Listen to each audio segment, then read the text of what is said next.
로마서 6장입니다. 6장 7장까지 하려고 썼는데 6장 7장 다 못 나가겠네요. 참 이거 좀 기운 빠지네. 재미없네. 빠지니까는. 네.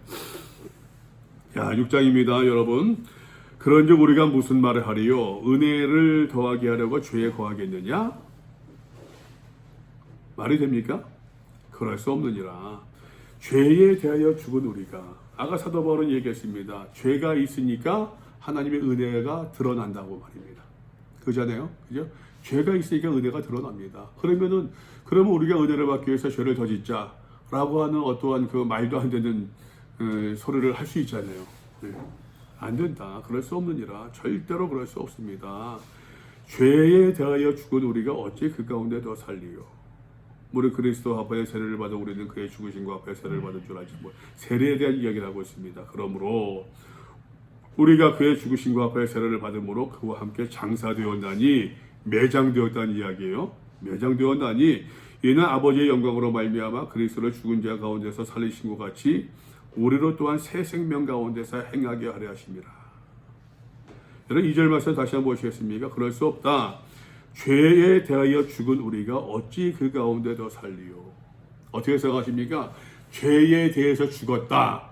그 말의 의미가 어떤 의미겠습니까? 순서로 한번 생각해 봅시다. 지금 예수는 모든 사람들은 죄인이다. 그죠? 바울은 이야기했습니다. 이방인도 유대인도 다 죄인이었어요. 누구와 관계에서? 하나님과 관계에서 죄인이란 말이에요. 하나님 관계 속에서. 근데 예수, 그래서 하나님께서 보내주신 예수로서의 믿음으로 말미암아 칭이 올바른 관계를 맺을 수 있게 되었습니다. 그죠? 이게 이제 칭이 의로워졌다, 의로움을 주셨단 말입니다. 의로워졌어요. 그러면은, 자, 사도 바울이 그것을 이야기하고 있는 것인데, 우리가 죄에 대해서 죽었다 라고 얘기한다고, 죄에 대해서 죽었다. 이 구절을 어떻게, 죄에 대해서 죽었다, 이거 어떻게 해석해야 됩니까? 죄에 대해 죽었다라고 한다면 여러분 그것을 어떻게 정의 내릴 수 있겠어요? 죄의 지배를 받지 않는다 더 이상? 그러려면 죄에 대해서 절망이 있어야죠. 자신에 대해서. 죄에 대해서 어떻게? 절망. 그게 무슨 말이에요? 내가 어떤 존재인 걸 하나님 앞에서 네. 뼈저리게 인식하고 그걸 인정하고 그것 때문에 본인에 대해서 절망하는 게 저는 죽었다고. 본인에 대해서 절망한다. 무슨 말인지 알겠는데. 이미 죽었다라는 것은 칭의가 시작됐다는 예수 그리스도로 말미암아 내가 예수와 함께 죽고 예수와 함께 이제 칭의라는 다시 사는 삶이 시작됐기 때문에 이미 그 전의 삶이 예수 때문에. 여기서는 죄의 권세가 죽었다는 의미가 죄의 값을 예수 그리스도로 그냥 치렀다는 거예요. 어떻게? 죄의 값을 예수 그리스도로 그냥 치렀다는 거예요. 죄의 값이 뭡니까? 그러니까 사망을. 십자가를 통해서 뒤에 네. 연결되기 위해서는 네. 십자가를 통해서 이미 그 값을 치른. 그러니까는 공동번역 성경에도 우리가 이미 죽어서 죄의 권세에서 벗어났다. 죄의 권세가 뭡니까? 사망이잖아요. 그죠? 그러니까 이 말은 곧 우리가 죄의 값을 받는다, 받지 않는다? 받지 않는다. 물론 이제 확정은 아니에요. 그죠? 그죠? 1심, 2심, 3심이 있는데 1심까지 해서는 아니다는 얘기예요, 지금. 1심에서 지금. 예. 이해되시죠? 무슨 말씀인지. 이것이 나중에 보게 되면은 좀 지난해 이 목사님 오셨으면 좋을 뻔했는데, 지난번에 이제 7장 잠깐 언급했었잖아요. 언급을 좀 얘기하자고 그랬었는데 7장에서 다시 나오고 있어요. 우리가 여러분 우리가 예수를 믿음으로 말미암아 의롭다. 하나님과 올바른 관계가 복원되었지만, 그죠? 하나님과 관계가 복원되었지만, 그러나 죄의 유혹을 받지 않는다라는 의미는 아니에요. 하나님과 우리가 올바른 관계를 맺게 되었지만 그렇다고 해서 우리가 죄를 짓지 않는다는 더욱도 아니에요. 예.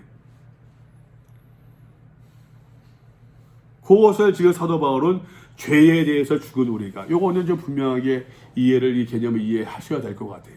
죄에 대해서, 죄의 권세에서, 공동번역에서 이야기하고 있죠.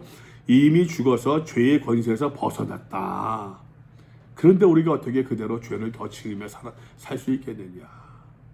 그래서 사도 바울이 여기서 이제 이 세례의 의미에 대해서 이야기하고 있는데, 첫 번째 세례의 의미는 그리스도와 합하의 연합입니다.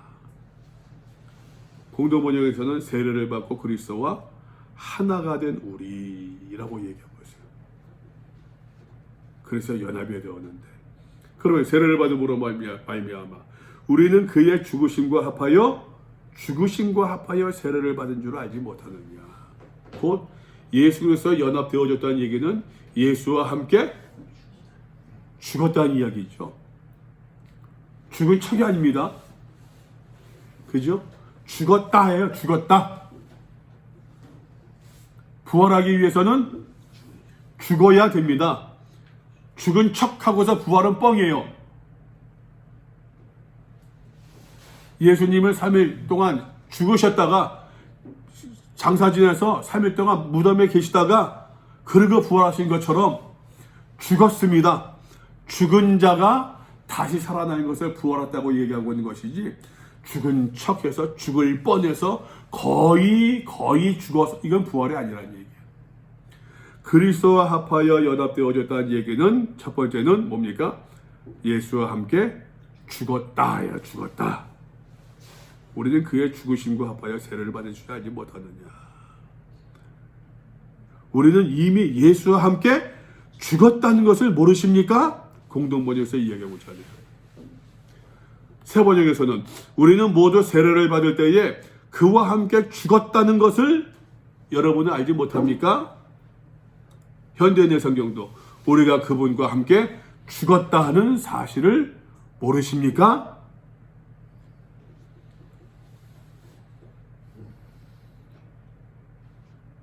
그러므로 4절입니다. 우리가 그의 죽으심과 합하여 세례를 받아 죽었으니까 그와 함께 장사되었나니, 무슨 말입니까? 장사되었대. 함께 묻혔대요. 함께 묻혔대요. 공동번역과 세번역 성경에서는, 현대의 성경 모두에서도 묻혔다 라고 얘기합니다. 묻혔다. 함께 장사되었나니, 그러면 우리로, 그 다음에 또 우리로 또한 새 생명 가운데서 행하게 하려 하심이라. 이는 아버지의 영광으로 말미암아 그리스도를 죽은 자 가운데서 살리신 것 같이, 누가? 하나님이 누구를? 그리스도를, 예수를 살리신 것처럼 예수와 그리스도와 연합된 우리를, 장사된 나를, 우리를 하나님께서 또한 다시 살려주실 것이다. 그죠? 그러니까 세례의 두 번째 의미는, 첫 번째 예수와 함께 죽었다. 두 번째 예수와 함께 다시 살아났다. 하나님께서 우리를 살려주신 이유가 무엇입니까?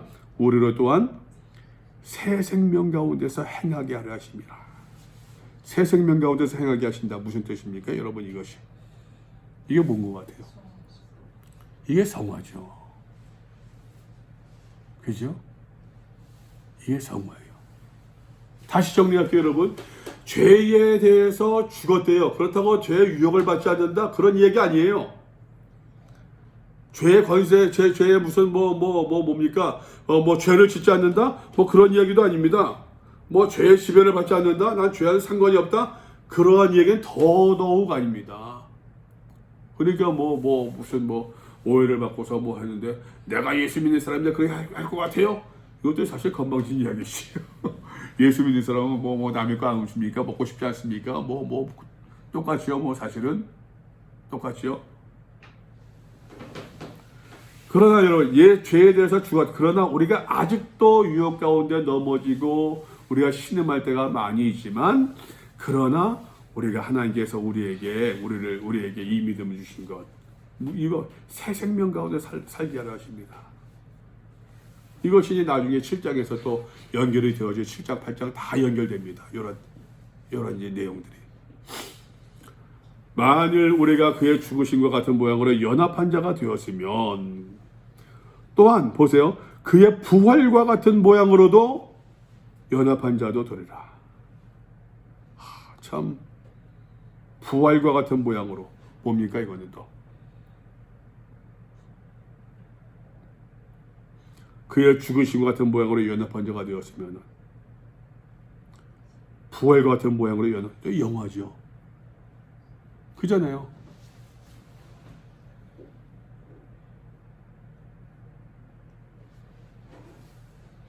우리가 알거니와 우리의 옛사람이 예전에 우리는 옛사람이 공동 번역은 예전에 우리 새 번역에서는 우리의 옛사람 또 현대인의 성경에서는 옛자아라고 이야기하고 있어요. 우리가 알거니와 우리의 옛사람이 예수와 함께 십자가에 못 박힌 것은 죄의 몸이 죽어 이 죄의 몸이 죽어 공동 번역에서는 죄에 물든 육체라고 이야기하고 있어요. 죄에 물든 육체가 새 번역에서는 죄의 몸, 현대인의 성경에서는 죄의 매인 육체, 죄에 물든 죄의 매인 육체가 죽어. 예? 예수는 예수의 십자가에 못 박힌 것은 죄의 몸이 죽어 다시는 우리가 죄에게 종노릇하지 아니하려 함이니라. 죄에게 종노릇하지 아니한다. 이제는 죄의 종살이에서 벗어나게 되었다는 것. 더 이상 죄의 노예가 되지 않겠다는 것. 죄의 종이 되지 않는다고 하는 것. 이거는 죄의 종, 노예, 이 죄에게 종노릇한다. 이것은 주인이 누구란 얘기입니까? 죄란 얘기잖아요. 일방적인 지시 아닙니까? 일방적인 지시.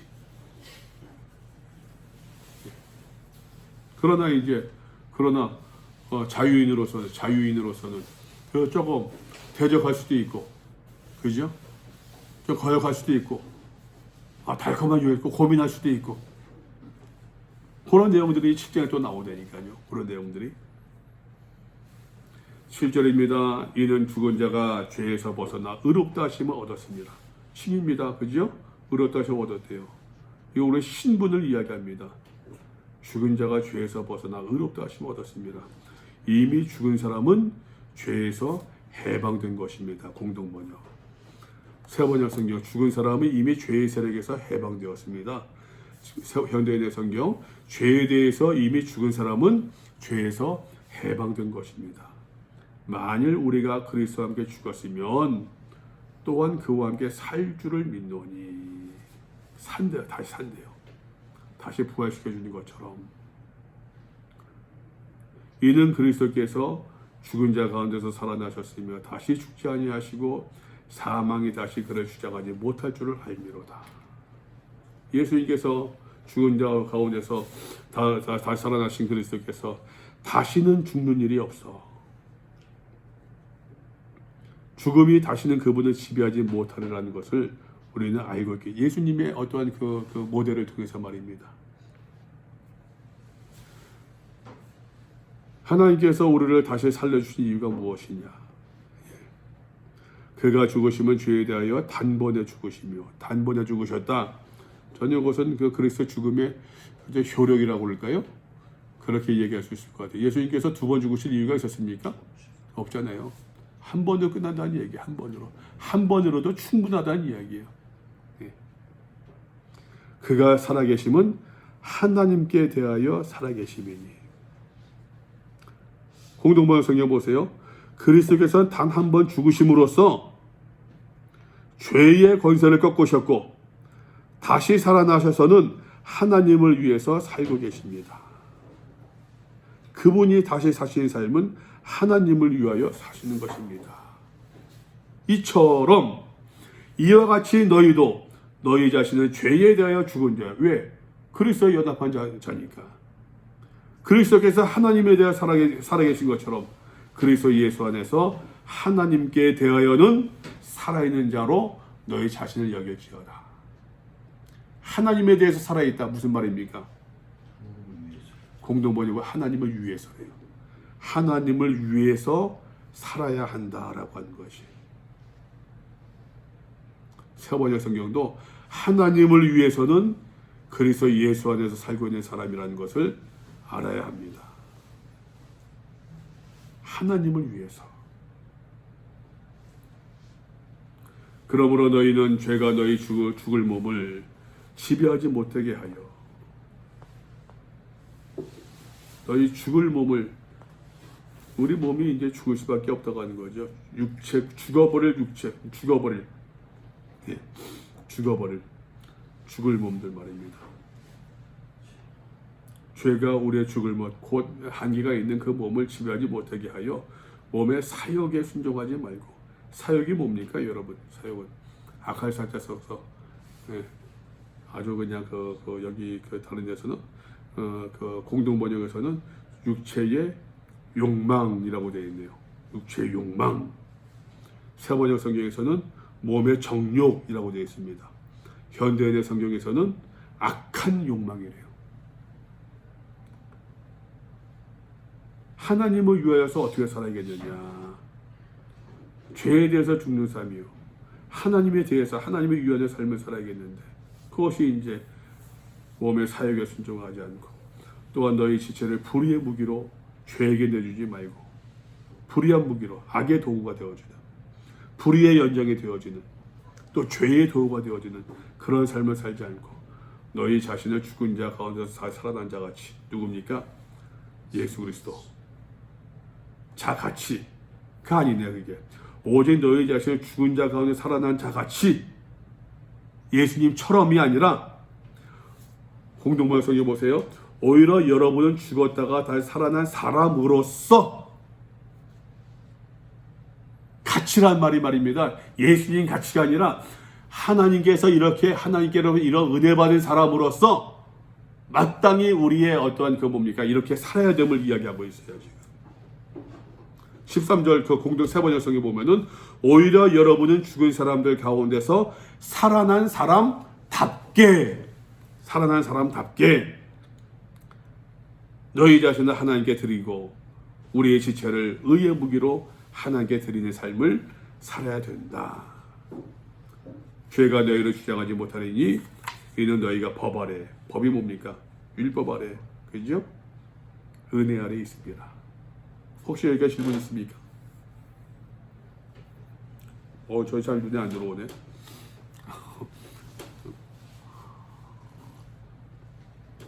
질문 있으세요? 목사님. 저요? 네, 목사님이 주로 말씀하시세요. 아까 전에 말씀했던 것 중에 네. 하나 말씀하라고 하니까요. 새 생명 안에 살게 하기 위함이라는 거 네. 있잖아요. 4절인가요? 네. 그 새 생명은 아까 전에 성화 이렇게 이야기를 요 구절 자체를. 예. 네. 네. 그 성화보다는 영생은 어떻습니까? 아직까지는 지금 사도 바울이 지금 영생의 의미가 예. 하나님의 생명. 하나님의 생명. 예. 그런 의미에서 영생. 그럴 수도 있겠네. 예. 새 생명 안에서 새 생명을 얻어 살아가게 된다는 것입니다. 단계를 이야기해버리고. 그러니까 새 생명, 하나님의 생명을 새로운 생명을 예. 그렇게 볼 수 있네. 다이나믹한 것을 강조를 두면은 하나님의 생명을 갖다 우리가 누리는 거잖아요, 그죠? 누리는 것을 좀 그렇게 볼 수도 있겠네. 이건 그냥 뭐 제가 공부한 것을 말씀드린 것 뿐이니까. 이따가 보니까 예. 다시 그렇게 느낌을 가지고. 그 삶이 성화의 삶이잖아요. 그렇죠. 그래서 제가 아까 성화라고 새 생명을 성화라고 보다도 그 구절 그 자체가 그 구절 자체가 세례를 받음으로 그가 장사되었나니 이제는 하나님의 영광으로 말미암아 그래서 죽은 자가 살리신 것 같이 우리를 또한 새 생명 가운데서 행하게 하려 함이라 하는 이러한 그 영생을 누리고 영생을 받고 하나님의 생명을 갖고 생활하는 것, 행하는 것 이게 다 성화와 그렇죠. 찬송가 436장 보면은 오늘도 내일도 주 안에 살리라. 영생을 누리며 영생을 주 함께 살리라. 이제 그 찬양의 의미. 그 몇 장이에요? 436장. 저를 뜬적 똘똘해야죠. 뉴 비잉 새로운 피조물이 은혜 가운데 사는 겁니다. 같이 이렇게 좀 디스커션하면서 좀 나눌 수 있으면은 좀 풍성해지니까 사실은 좀 하면서도 제 일방적인 설명보다는 하여튼 제가 요즘 많이 느끼는 거 많이 생각하는 거예요. 그래서 전에도 말씀드렸지만 성경 읽는 것을 배우지 못했다라는 생각을 우리 신학 배우는 것을 성경 읽는 것으로 배웠다고 착각했던 것 같아요. 착각하고 요즘 좀 사실은 처음에 마음에서는 이제 하면서 좀 여러분들 이제 요 문장을 보고서 요 단락을 보고서 어떤 내용이 있습니까? 어떤 줄거리입니까? 이제 그런 것들을 좀 같이 들어보고 싶고 뭐 하면서 이제 하고 싶었거든요. 근데 너무 이제 뭐 목사님들한테 이제 그런 것 같아가지고서 이거 스킵하고서 하는 건데, 하여튼 그 저는 이제 개인적으로서 자꾸만 저지가 지금 이거 하면서 내 나름대로서는 이제 자꾸 노하우가 또 생겨요. 내 나름대로는. 그래서 근데 이제 성경 읽는다고 하는 것은 제가 말씀드린 것은 성경을 읽고 이건 국어입니다. 국어. 성경을 읽고 내용 파악, 줄거리 파악하고 주저 파악하고 이건 국어예요. 사실 독해력, 문해력. 그 다음에 해석하는 것은 이 신학의 도움이 필요한 거고. 그러니까는 제가 얘기하고 우리가 이제 그 훈련이 되지 않고 자꾸 이제 해서 신학적인 것만 자꾸 적용시키니까 이게 괴리가 있는 거예요. 이제 우리 교회에서 나오는 청년들도 하는 얘기들도 이제 방학 때 돼서 이제 집에 가서 각각 예배를 드리고 나가던 교회 예배 드리면은 뜬금없대요. 기억하시면 좋을 거예요. 뜬금없대요. 왜 무슨 말이야? 되면 뜬금없이 예를 들어서 이제 마태복음 12장 1절과 3절까지 읽고, 우리는 지금 그렇게 하지 않거든. 우리는 그 계속 흐름으로 계속 보고 있거든요.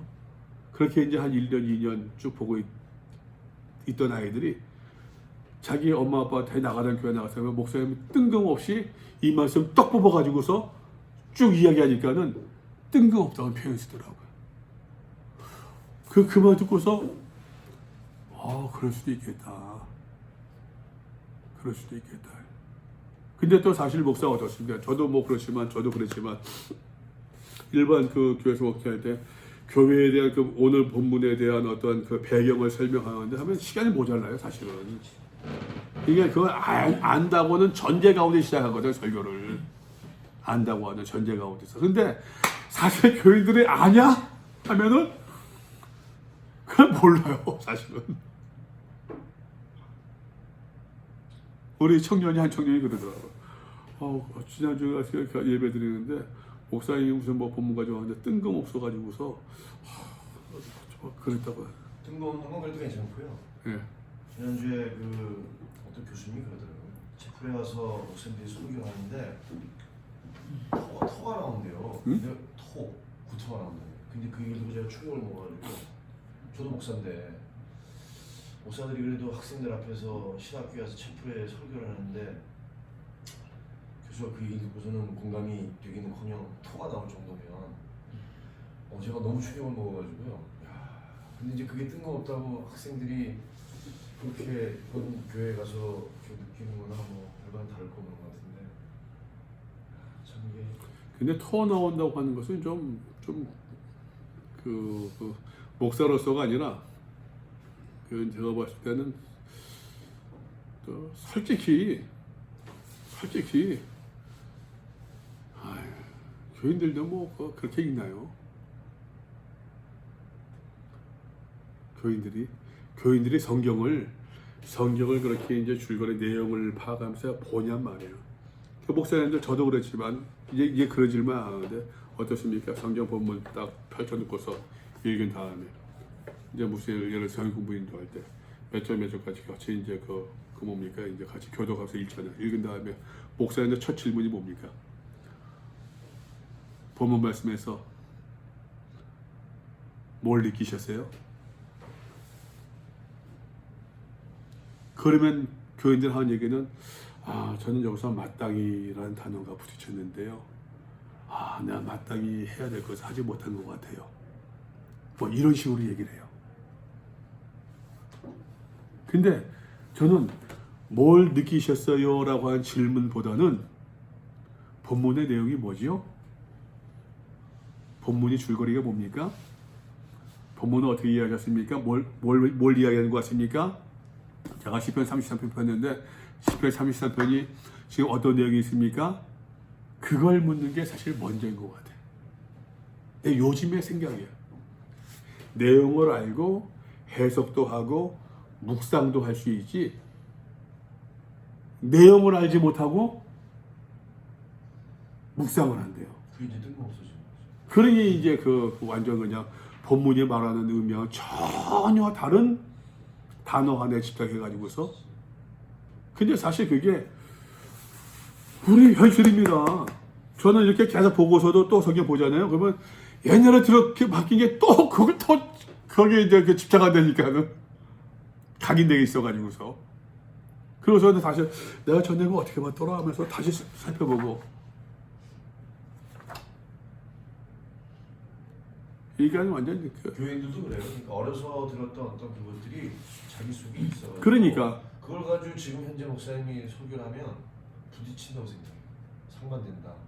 이거 안 맞다. 여기 안 맞다고 그러면 이제 가지를 쳐버리는 거죠. 마음속에서 이렇게. 자, 어쨌든 12절에서 말입니다. 그러므로라고 하는 말. 그러므로 임페라티브지요.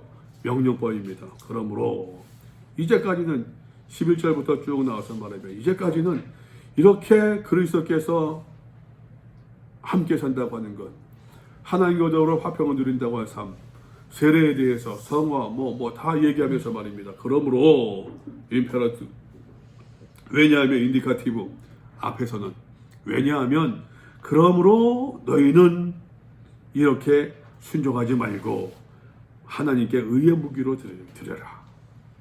의의 무기에 대해서 이야기하면서 이 의의 무기에 대해서 조금 더 자세하게 15절부터 이야기를 합니다.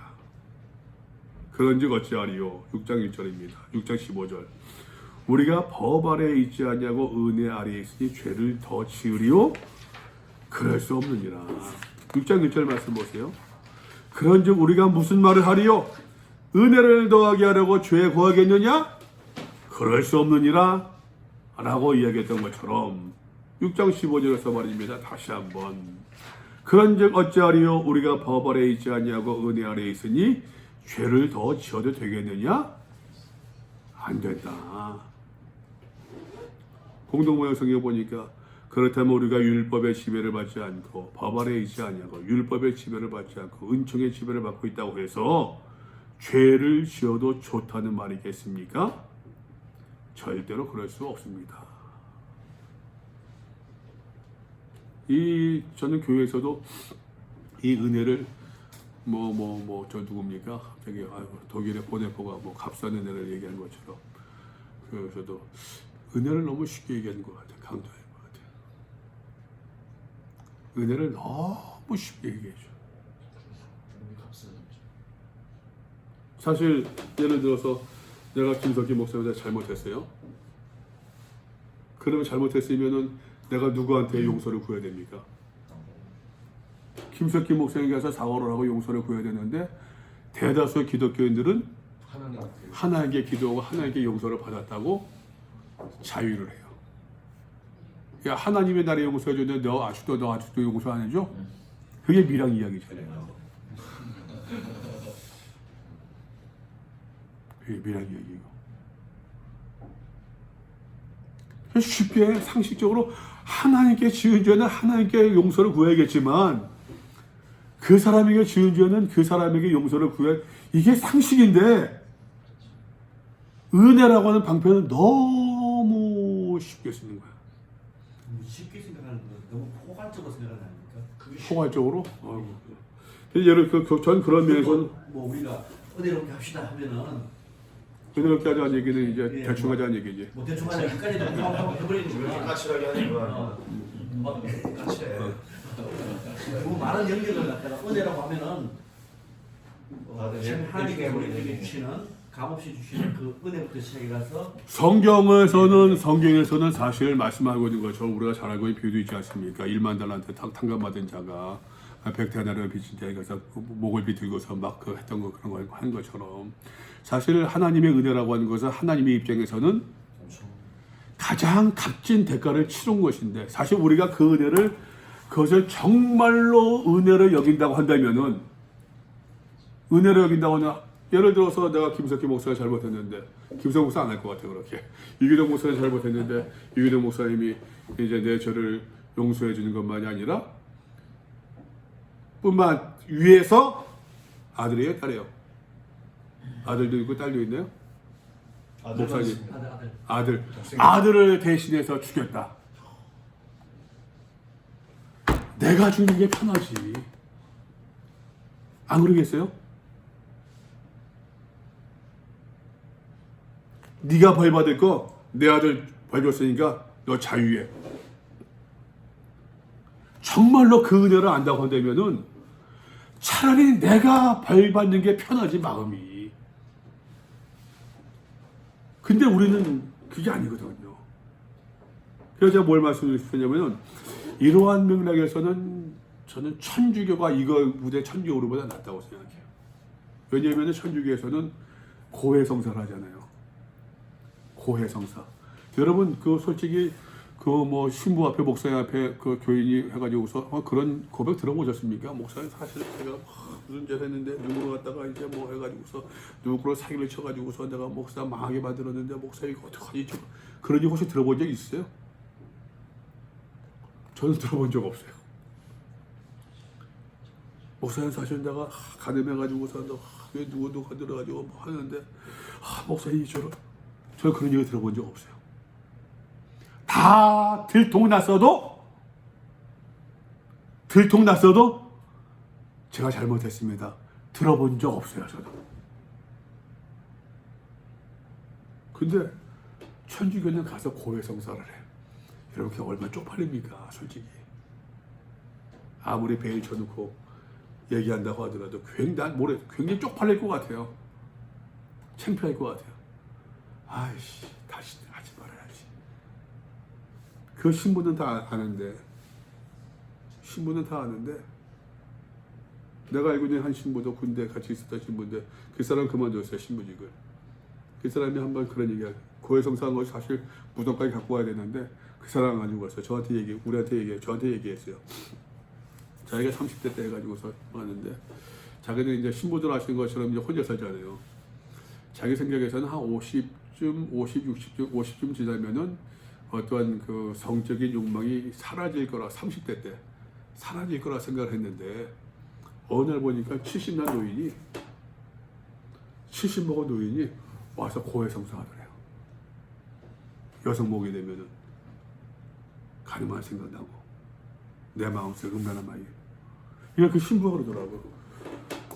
그 얘기 들으면서 야, 나는 한 50대면은 그게 사라질까 해서 저 70대도 저러고 있네. 야, 나 이거 어떻게 해야 되지? 그 사람 그거 때문인지 모르겠지만 신부 그만뒀어요.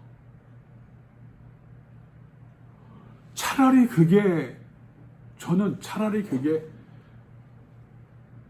조금 더 책임을 가르쳐 주는 것 같아요. 우리 기독교는 은혜를 너무 쉽게 할 것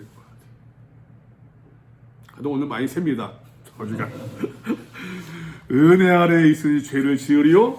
그런 사람들이 있잖아요. 하나님께서 나를 죄 용서에 대해서 너무 쉽게 생각해요. 너무 쉽게. 악한 방법으로 돈 많이 벌고 헌금 많이 하면은 하나님께서 용서해 준다고 생각하시잖아요. 너무 쉽게. 그렇게 말하는 목사들도 많이 있고. 자, 사도 바울의 원칙을 이야기합니다. 너희 자신을 종으로 내주어 누구에게 순종하든지. 사람은 사실 아무리 자유인이고 의지가 있는 사람이라고 할지라도 누군가의 종으로 살 수밖에 없습니다. 의의 종이냐? 죄의 종이냐? 그죠? 우리 기독교의 시각은 결국 그럴 수밖에 없어요. 누구에게 내 자신을 종으로 내주든지 누구에 순종할 수밖에 없지 않겠느냐. 그 순종함을 받는 자의 종이 되는 줄을 너희가 알지 못하느냐. 나를 다스리는 자. 예. 종이 된다는 것을 모르십니까? 혹은 죄의 종으로, 혹은 순종의 종으로. 죄의 종으로 사망에 이르고 순종의 종으로 의에 이르느니라. 여러분 이쯤에 기억나십니까? 앞에 내용들 기억나세요? 혹시 기억나는 장면 없습니까? 의의 종으로, 죄의 종으로 사망, 순종의 종으로 의에 이른다. 앞에 내용에서, 로마서 앞에 내용에서 지금까지 봤던 내용 가운데서 기억나시는 장면 없어요? 아담과 그리스도 비교하는 거. 아담으로 말미암아 죄가 들어오고 그리스도로 말미암아 의가 들어오고 죄로 말미암아 사망이 이 땅에 오고 그리스도의 순종하심으로 말미암아 우리 영생이 주어졌다. 사도 바울은 지금 그것을 염두에 두었을 것 같아요. 하나님께 감사드로다. 너희가 본래 죄의 종이더니, 본래는 죄의 종이었습니다. 그죠? 그러니까 불의했단 말이에요. 하나님과 올바른 관계를 맺지 못했었습니다.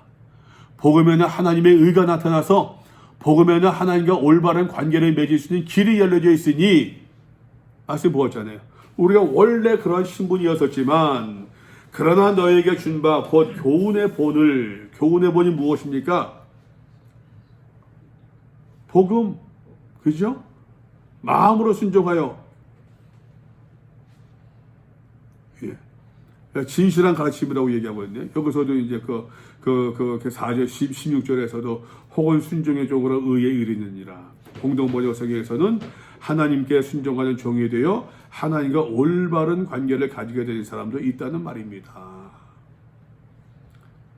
너희가 본래 죄의 종이었더니, 여러분이 전에는 죄의 종이었지만 그러나 너희에게 전하여 준 바 교훈의 본, 진실한 가르침을 전해받고, 진실한 가르침, 교훈의 본, 하나님의 말씀을 전해받고, 결국에는 복음이죠. 마음으로 순종한대요. 기억나세요, 여러분? 1장 몇 절이었죠? 1장 6절이었었네요. 믿어 순종하게 된다고 하는 말씀. 기억나시죠? 우리 김 목사님 계속해서 이게 왜 안 보였지? 예? 5절에 있네요. 그로 말미암아 우리가 은혜의 사도의 직분을 받아 그의 이름을 위해 모든 이방인 중에서 믿어 순종하게 하나니. 믿음과 순종은 같이 간단 말이에요. 믿음과 순종은.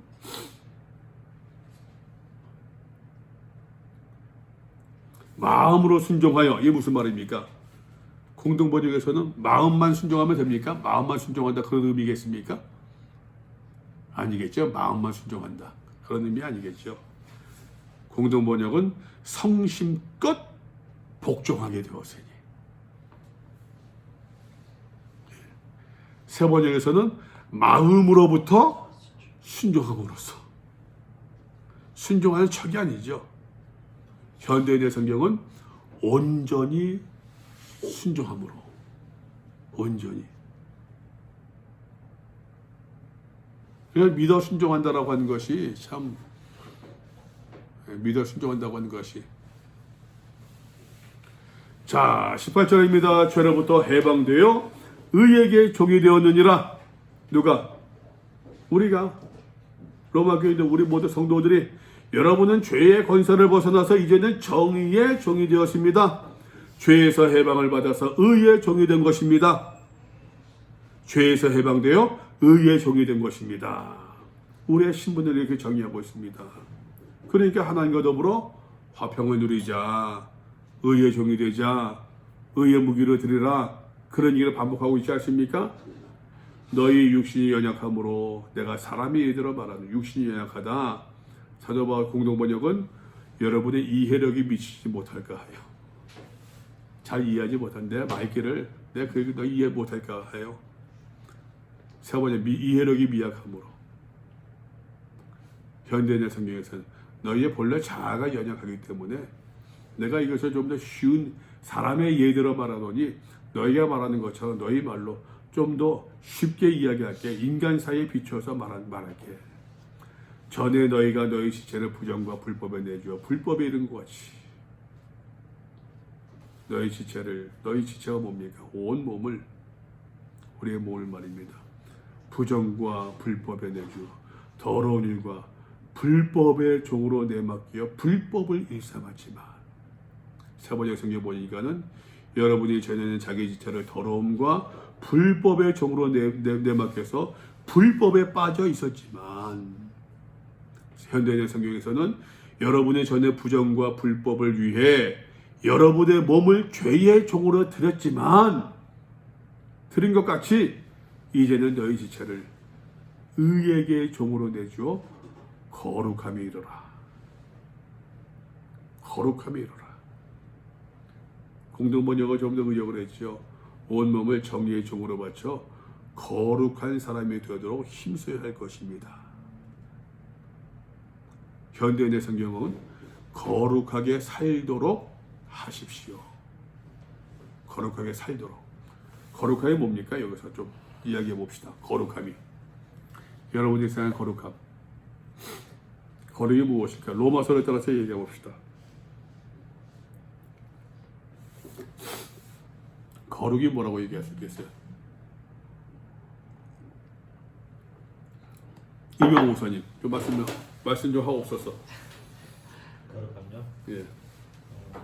그저 그냥 뭐 구별됨, 네, 무엇과 구별됨, 죄와 구별. 죄와 구별되고, 예. 세상과 구별. 세상과 구별되어지고, 육신과 구별. 육신과 구별되어 죄의 지배를 받는 육신과 구별되어지고, 예. 그거는 좀 부정 네거티브죠. 네거티브한 그 데피니션인데, 의의 종으로. 예?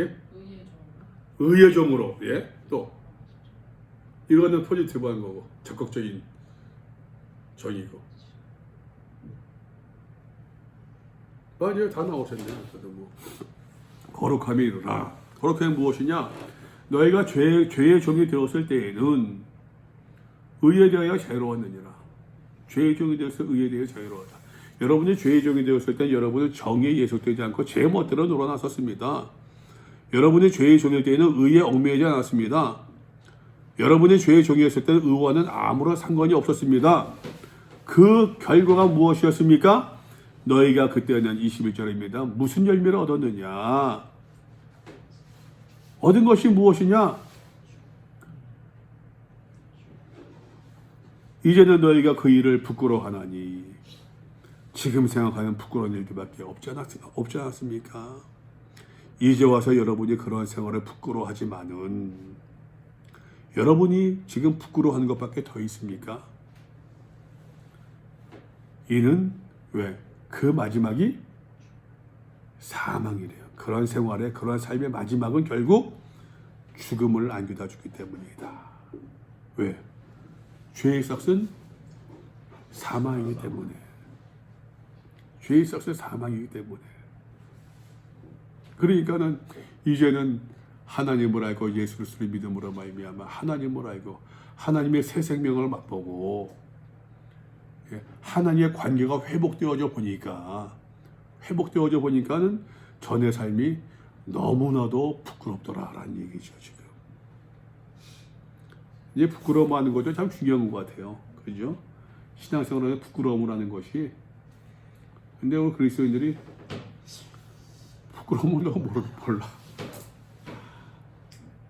교회에서는 그냥 뭐 저는 늘 그때도 좀 불편했었는데 사실은 저는 교회 와서 여러분 편하게 있는 거하고 막 하는 건 다른 것 같아요. 근데 교회만 막 하는 사람들이 많아. 편하게 있는 건 좋은데 막 해요, 막. 그 회개에 대한 정의가 아까 이제 다르게. 다 같은 얘기들이죠, 그죠? 예. 결국은 아까 이제 목사님 얘기하셨던 거는 그러니까 하나님의 일반자는 불신자의 그 입장으로 가면은 하나님의 은혜를 받은 자가 주님 그 입장에 가면은 용서를 해줘야 되겠지만 어떻게 조금 나눠서 생각해보면 삭개오의 비유를 왜 삭개오 비유가 아니죠. 삭개오 이야기를 왜 복음서에 넣었을까 보면은 아직도 율법이 폐하여졌다고 하지만 은혜의 시대지만 그 삭개오가 4배나 갚겠나이다 했을 때 주님이 그것을 좋게 보셨다라는 의미는 뭐냐면은 죄진 자의 입장에서는 결국은 그 당사자한테 가서 용서를 구해야 그것이 온전한 회개의 입막이 지어지는데 교회 안에 지금 그것이 없고 하나님 앞에서만 해결을 했고 나는 너한테 용서하지 않아도 돼 하는 이러한 태도 때문에 용납하고 용서하고 이런 거를 그냥 좋은 게 좋은 거지 넘어가는 거기 때문에 많은 영혼을 또 잃어버리고 그 안에서 이제 그 스스로도 결국은 하나님의 은혜에 들어가는데 스스로도 걸림돌이 돼요. 그런 걸 보면서 참 안타까운 상황. 결국 목회자들이 성경대로 잘 못 가르쳐서 결국 그렇다고 봐요. 그거는 일차적인 문제고, 그렇죠. 그죠? 일차적으로. 왜냐하면 은혜에 대한 문제도 그렇고 아까 말씀하신 은혜라는 게 그냥 은혜가 아니고 우리가 그 은혜를 누리기 위해서는 하나님은 엄청난 대가를 치르셨는데 그걸 너무 쉽게 은혜로 그냥 설명했거든요. 그러다 보니까 또 너무 극단적으로 나와서 구원파 같은 이런 이단들도 나타나고 회개도 마찬가지고 예수님은 네가 이제 어떤 사람이 예물을 제단에 드리다가 형제와 불화한 일이 있거든 가서 예물을 먼저 제단에 두고 가서 형제와 화목하고 와서 예물을 드리라고 말하잖아요. 이런 것들을 제대로만 가르치면 교인들이 거기에 대해서 이렇게 좀 근데 그렇게 가르치면 교인들이 싫어하지. 그걸 싫어하기 때문에 너무 그거를 쉽게 교인들 마음 편하게 이제 말씀을 가르치다 보니까 이런 사람들이 나는 거죠 결국. 속건제 의미가 사라진 건 아니잖아요. 그럼요. 네. 우리가 율법을 폐하느냐? 할 수는 없죠. 더 굳세게 한다고 그러거든요. 은혜. 예. 그래서 저는 교회에서 저는 일본 교회 있을 때 보면은 교회에서 너무 막 함부로 하는 경우 보면 막 화가 나 속이 상해서.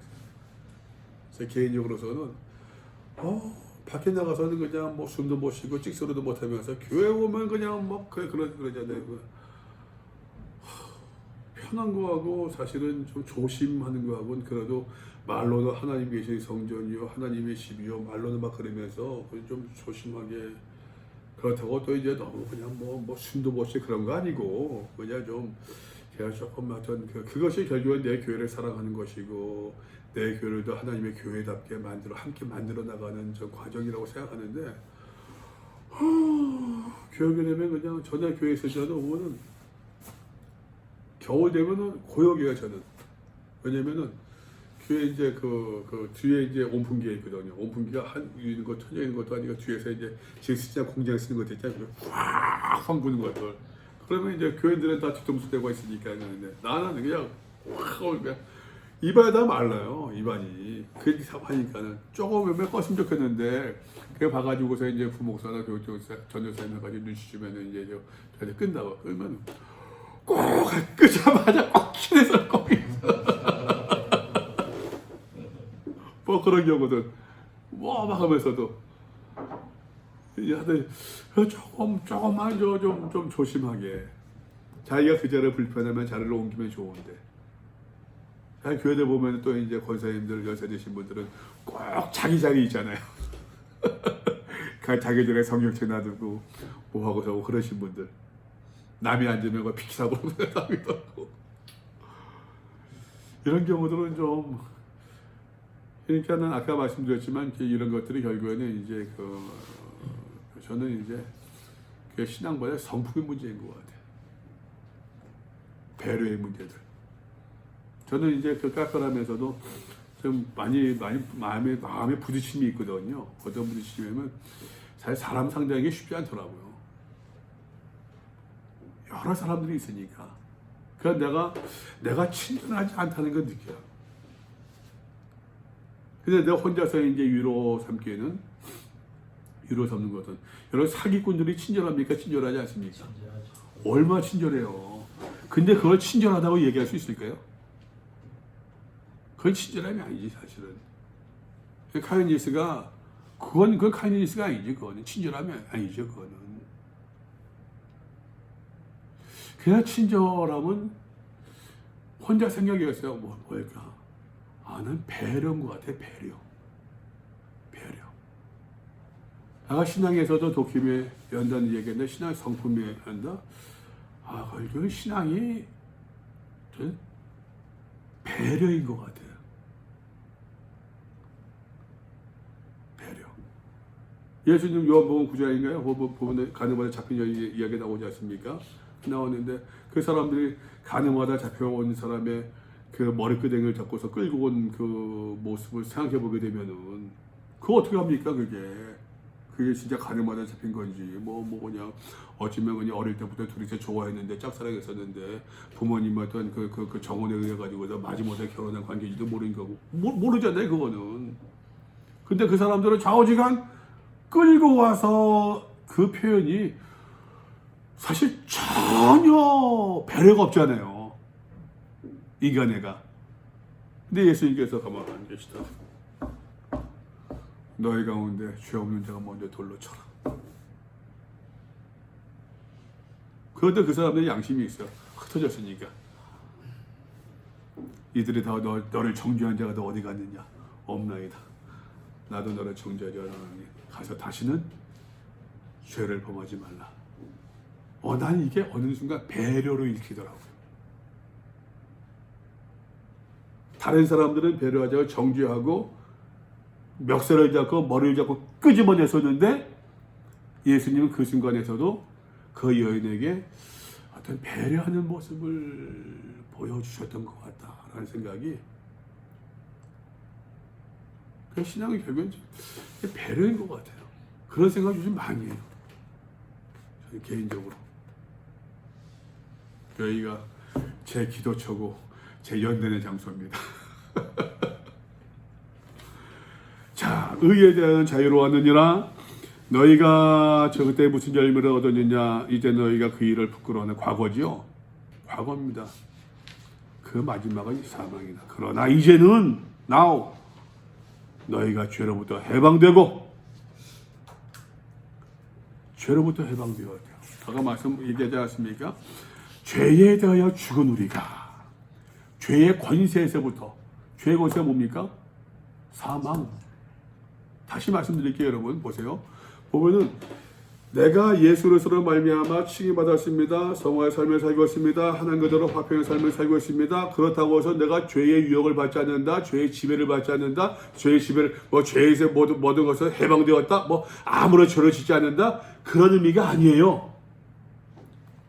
우리가 넘어지고 실패하고 있겠지만, 그러나 그럼에도 불구하고 하나님께서 나를 의롭다고 칭해 주셨다는 그 믿음, 내가 영어를 바라보면서 내가 연단을 받으면서 이뤄나가는 이 모든 삶을 살아갈 때에는 결국 궁극적으로 죄가 나를 지배하지, 정죄하지 못한다라는 그의 그 확신인 거죠. 이 과정에서 중요한 것이 무엇이냐? 저는 그렇게 생각해요. 저는 그렇게 해석합니다. 해석합니다. 성화의 삶을 살아감에 있어서 성도의 중요한 것은 싸움인 것 같아요. 싸움. 그 이야기가 좀 지난번에 오셨던 이 목사님 계셨으면 좀 좋을 뻔했었는데, 7장 23절 말씀 보세요. 7장 23절. 내 지체 속에서 한 다른 법이 내 마음의 법과, 내가 선을 행하기를 원하지만 그러나 선을 행하지 못하는 그 갈등들이 있잖아요. 법과 싸워 내 지체 속에 있는 죄의 법으로 나를 사로잡는 것을 보는도다. 저는 이 싸움의 과정이 매우 중요한 것 같아요.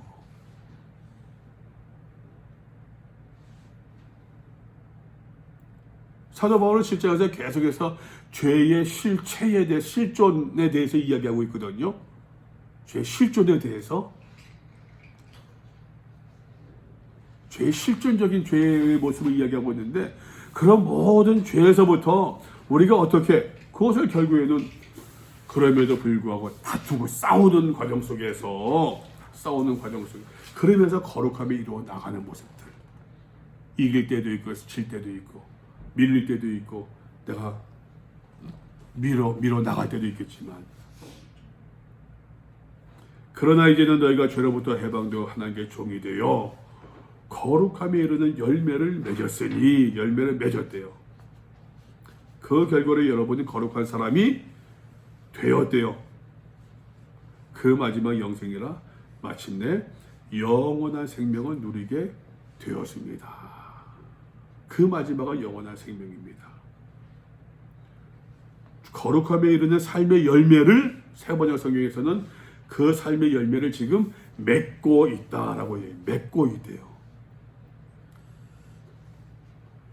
현대의 성경에서는 그런 생활의 결과, 그 거룩한 생활을 하고 있대요. 하게 되었으니.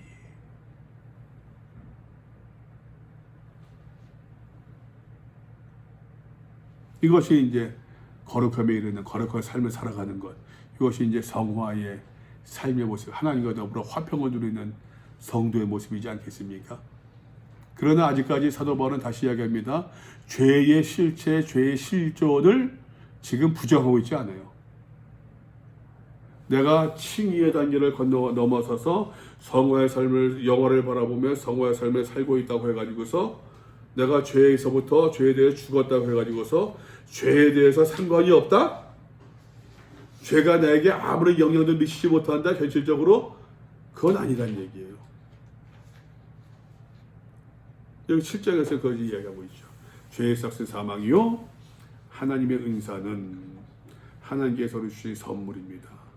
예수 우리 주 안에 있는 영생이니라. 영원한 생명이다. 이 영원한 생명, 아까 영생을 누리며, 영생을 누려 하나님의 영원한 생명을, 우리가 지금 영원한 생명을 누리는 것이 아니라 사실 영원한 생명을 맛보고 있는 거죠. 맛보고 있는 거죠. 맛보기로.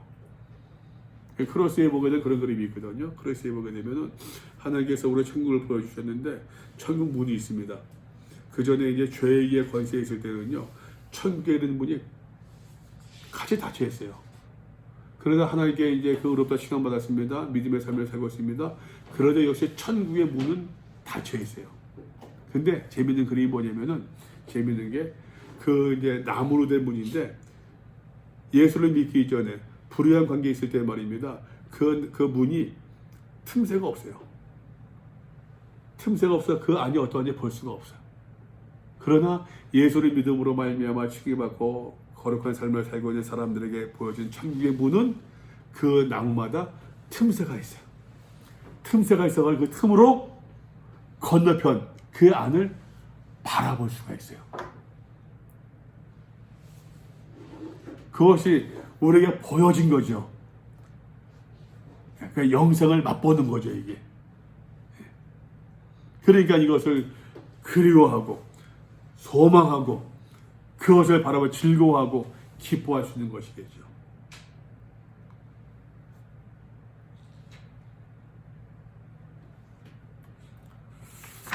혹시 뭐 질문 있습니까?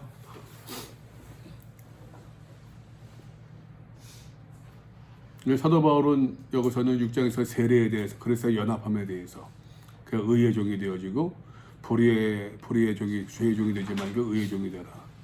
그 불의의 무기로 드리는 삶을 살지 말고 그 의의 무기로 드리는 삶을 살아라. 그 의의 종이 무엇이냐?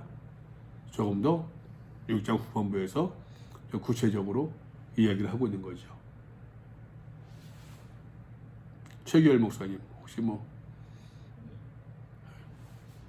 아까 듣는 중에 네. 이런 그 창세기 4장의 말씀이 생각나더라고요. 창세기 4장이요? 예. 네. 그 가인이 살인죄를 짓기 전인지 후인지 하나님 하신 말씀인데, 제 소원은 내게 있으나 너는 죄를 다스릴지니라. 네. 그런 말씀이 생각나요. 네. 네. 우리에게도 죄의 소원이 있고 죄를 지어주는 욕망도 있지만 그것을 성령으로 다스려야 되냐. 그거는 제가 지금 그 기억은 좀 그랬는데, 이 목사님 그 말씀 기억나세요? 죄가 너희를 원하나 너희는 죄를 다스릴지니라. 이거 좀 저도 또 의미가 좀 다른데, 목사 말씀해 보세요. 죄송합니다.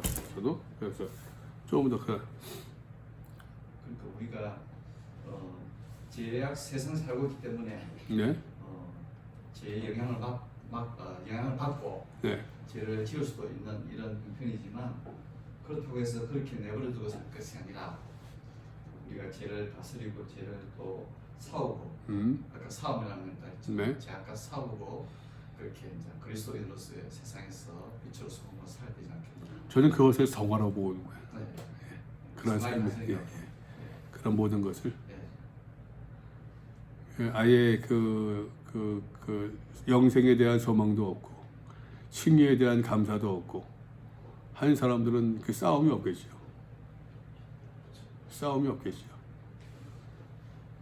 싸운다고 하는 그 자체는 벌써 상대가 있는 거고, 그 자기를 안다는 이야기고, 그것이 결국에는 이제 어떤 믿음의 한 그 과정, 삶의 모습이지 않을까. 예.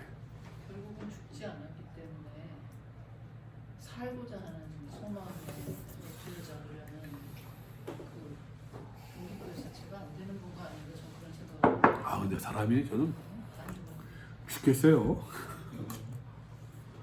단 한 번이라도 예수가 죽은 경험이 있다면 죄와 싸우는 여정은 계속 가겠지만 어쨌든 부활에 대한 소망을 가지고 있어요. 사모님은 죽을 수 있다고 죽을 수 있다고 생각하세요? 그 지속적인 죽음에 대한 얘기. 어떻게? 지속적인 죽음에 대한 얘기를 하는 것이 아니라 네. 예수 그리스도를 정말로 인격적으로 만나서 자기가 꺾어질 수밖에 없는 그런. 근데 완전히 꺾어진 사람 봤어요? 그런 사람이 있겠냐고 말이에요. 이제 없겠죠. 그러니까 제가 이제 기억나는 한 사람이 제가 부목사 할 때 우리 교구에 한 집사님 계셨는데 아들이 그 당시에 카이스트 나가지고서 굉장히 잘 나갔어요. 굉장히 재주 있고 해가지고서 이제 그 뭡니까 벤처기업 해가지고서 이제 뭐 코스타 그때 상장한다 막 하면서 하고서 막 그랬었는데 그 집에 아들 둘에 딸 하나 있었는데 딸은 목사 사모였었고 둘째 아들은 이제 그 선생이었고 그랬는데 근데 이제 뭐 이 엄마 아빠한테는 이 아들이 정말 최고인 거야. 카이스트 나가게. 얘가 오늘 자살했어. 왜 자살했는지 몰라요. 엄마가 이제 그때는 우리 교회에서 이사를 갔어요. 일산으로. 제가 창동에 있었는데 일산으로 이사 가서는 근데 가끔 이제 연락을 했었어요. 가끔 연락했었는데 그 연락 와서 목사님 우리 아들이 죽었다고. 이 엄마가 이제 그 아들 그 원룸 가서 원룸 그 살고 있는 그 보니까 아들이 매달린 것을 엄마가 본 거야. 그 엄마가 완전 패닉이죠, 패닉. 막 그러고 하는데 그래서 이제 멀지만 그래도 이제 그 몇 번 신방도 갔었고 뭐 그랬어요. 그러면서 계속 같이 이제 전화 통화하고 뭐 만나고 뭐 그랬었는데 그분이 위로를 받은 것이 한 이제 그 성경 공부 모임에서 권사님을 만났어요. 권사님을 만나서 이제 케어를 받고 막 하는데 이 권사님 아들도 자살했던 거예요. 그러니까 이제 그 엄마가 그 권사님이 이제 거기서 이제 위로했던 그걸 극복한 것처럼 하고서 이제 좋은 얘기 많이 하니까 이 집사님이 거기서 위로받으면서 저 집사님이 이제 뭐 그러니까 이제 나도 이제 좀 그럴 수 있겠다 뭐 하면서 같이 교제하고서 그 얘기 계속 들었었어요. 그래서 뭐 잘 됐네요. 좋게 와서 하는데 좋은 대화하고 그랬었는데 오늘 전화 왔는데 목사님 어떻게요? 왜 무슨 일 있어요? 그 권사님이 자살했대요.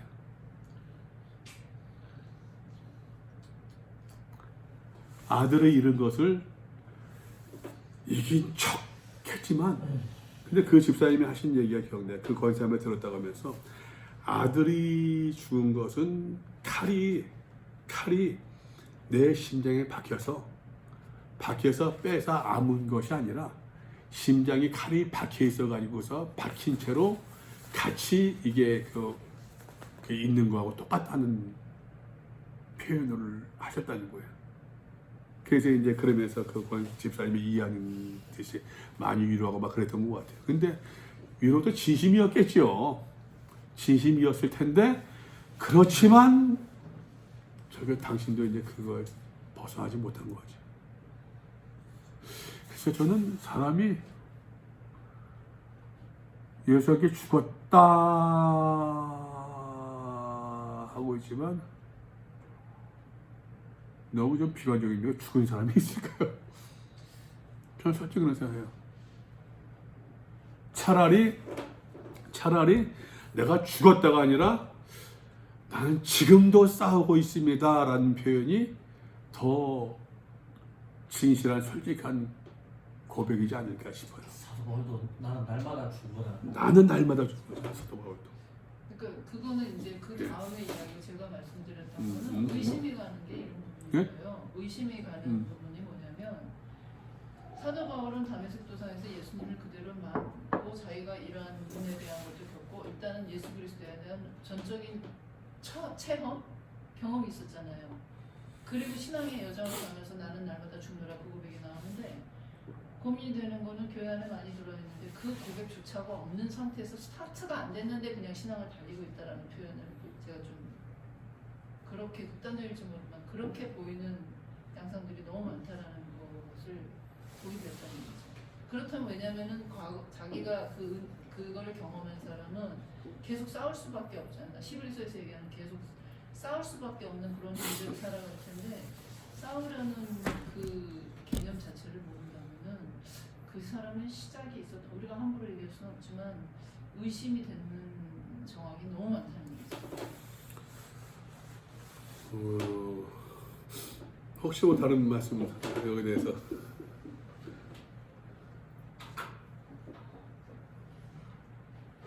그래서 예수님이 물과 성령으로 거듭나야 된다고 얘기하지 않으셨어요.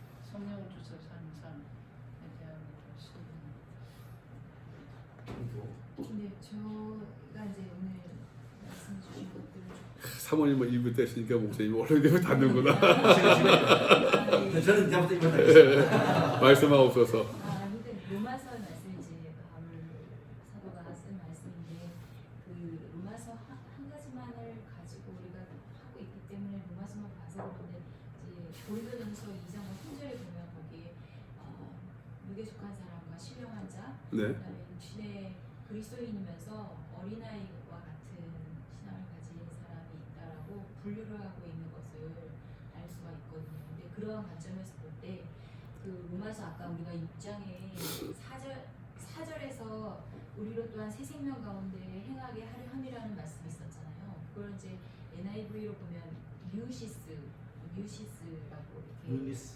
뭐 뉴니스 이렇게 두 수가 있는데 이제 그 단어가 recent creation이거든요. 그러니까 최근에 새 생명, 그러니까 영적으로 막 태어난, 그러니까 최근에 우리 교회에 어떤 아기가 태어났어요. 근데 이제 그 아기의 모습을 말하는 거거든요. 그러니까 새 생명 가운데서 점점 이제 장성한 자의 분량으로 나아가면서 그리스도께서 교회를 양육하신 것과 같이 우리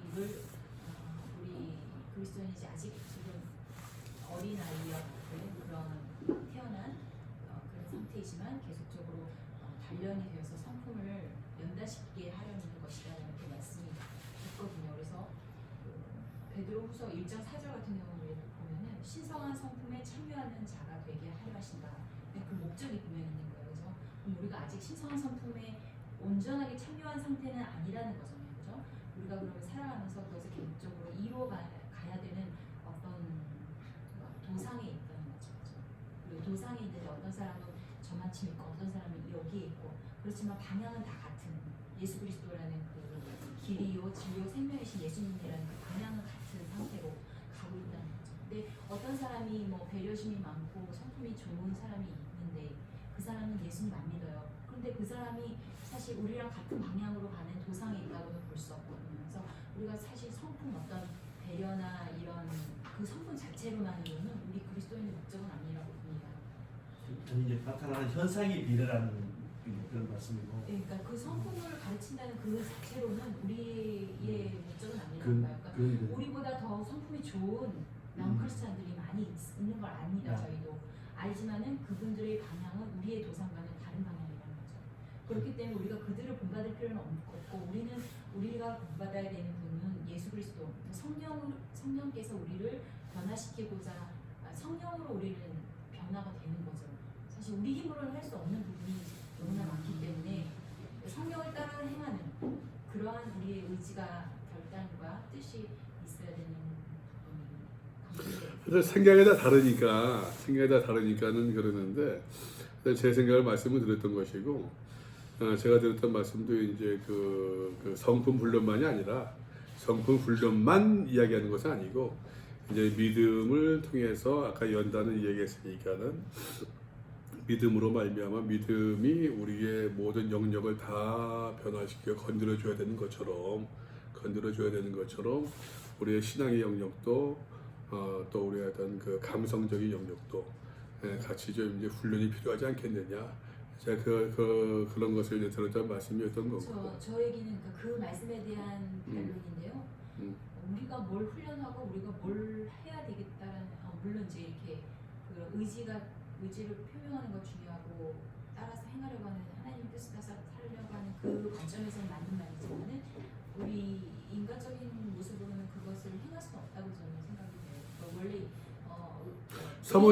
사모님은 기도 훈련 안 받으시네? 그러니까 예, 그러니까 예. 성령의 의지에서 우리가 살면 이 성품은 자연적으로 예수님의 성품으로 저는 좀 그런 데 전혀 반대해요. 저는 그런 데서 반대하는 것이 우리가 이제 그 너무 두리뭉실하게 성령께서 우리를 도우시어 성령의 인도하심 가운데 순종하고 따라가고 이런 것이 나는 너무 두리뭉실한 것 같아요. 성령께서 인도하시는데 어떻게 인도하시느냐, 어떤 자리에서 어떻게 내 어떤 모습을 죽이고 어떤 모습을 포기하고 어떤 것을 깎아야겠느냐, 좀 구체적인 강론들을 그래야 되지 않을까 싶은 생각이 들어요. 저는 예, 그 구체적인 강론이 말씀에 있다고 보면서 우리가 말씀 안에 있으면 저는 조금 다른 이야기일 수 있는데 네. 아까 이제 말씀해 주신 것 중에 우리 배려 이런 제가 느낀 것 중에 하나가 똑같은 이제 우리가 민영부든지 안원부든지 교회 학교가 우리 지금은 그래도 많이 좋아진 거거든요. 근데 뭐 애들이 보통 어떤 교회에서 하는 미국 정치가 이민교회에 가서 딱 이민교회 사역을 딱 보니까 차이가 확연하게 나는 게 미국 교회하고 한국 교회하고 이민교회하고 완전한 차이가 나는 거예요. 이게 완전히 이게 도덕이 없어. 도덕이 없다고요? 그러니까 룰이 없어요. 룰이. 도덕이라는 표현이 좀 그렇고. 아니 룰이 어디가 룰이 없다고? 예를 들어 가지고 어디가 룰이 없다고요? 우리 이민교회가. 이민교회가? 예. 그러니까 예를 들어서 아까 전에 말씀하신 대로 추우면은 끄는 거 그거는 미국 교회가 보니까 그렇더라고. 그거에 대한 딱 책임 있는 그거에 대해서 책임자한테 가서 부탁해가지고 끄더라고요. 근데 우리는 그게 아니고 지가 알아서 다 가서 끄는 거야. 그리고 또 뭐 예를 들어가지고 그 중간에서 나갔다 왔다 갔다 하는 거 그건 모르겠어요. 제가 장로교만 봐서 그런지 모르겠는데 전혀 못 봤거든요. 애들도. 그런 데 비해서 이민교회 애들 보니까 이제 훈련을 그렇게 안 받아서 그런 건지 전혀 그거에 대해서 저는 그에 대해서도 그 전에 일반 교회에서 목회만 하고 있을 때는요. 사실 성도들의 삶과 성도들의 언어가 잘 이해가 안 됐어요. 저 집사라고 하니 왜 저러지? 저 권사라고 하면서 장로라고 하면서 왜 저 따위지? 이런 생각까지 갖고 그랬었어요. 이거 뭐 새벽기도 특세 한다고 하는데 장로가 하루 이틀 빠지면 2주 저 장로 되면 왜 빠져? 뭐 이런 마음들 했는데 근데 지금은 내가 보게 되면은 일반 성도들의 교인들의 언어가 이해가 안 되는 것보다도 지금은 솔직히 목사님들의 언어가 더 귀에 안 들어와요. 솔직한 이야기야. 가진 자 부르주아와 프롤레타리아를 갖고 구마한다. 무슨 공산주의에서는 이제 가진 자와 지배자, 피지배자 그렇게 얘기하지만 제 개인적으로 써서 영적 부르주아 같아. 영적 부르주아. 목사님들이 언어가 달라. 근데 내가 그렇게 반성하는 거예요. 야, 저 언어가 저 표현이 교인들 삶에 부딪힐까? 돌이켜보게 되면은 그분들이 아멘, 네. 그게 고마웠던 거야. 그게 고마웠어요. 사실 목사니까는 그렇게 말할 수밖에 없다는 거 알죠. 나는 알죠, 그거를. 교회의 문화와 용어와 막 그렇게 그러니까 알죠. 무슨 그걸 난타하고 무슨 비판하는 것이 아니라 그렇다는 얘기예요. 그렇다는 이야기가. 그냥 내가 지금 보면서 나는 요즘에 생각하면서도 이제 저는 스토리 성경만 이야기할게요. 하면서도 내가 좀 성경 보는 게 너무 뜬구름 잡는 것 같았다라는 생각을 반성을 많이 해요. 나름대로는 솔직한 얘기로 저는 지금 교육전사 때부터 했던 설교 그래서 지금도 다 하고 있거든요. 갖고 있어요. 지금 내가 90한 2, 3년 때부터는 다 워드를 작성해 가지고서 그 파일 다 있어요. 그래서 이제 가끔 보게 되면은 이때 참 내용 좋았다 그런 것도 있고, 어떨 때 보면은 야 이걸 설교라고 했었나, 예, 그런 것도 있고 뭐 둘이 막 그래요. 그랬는데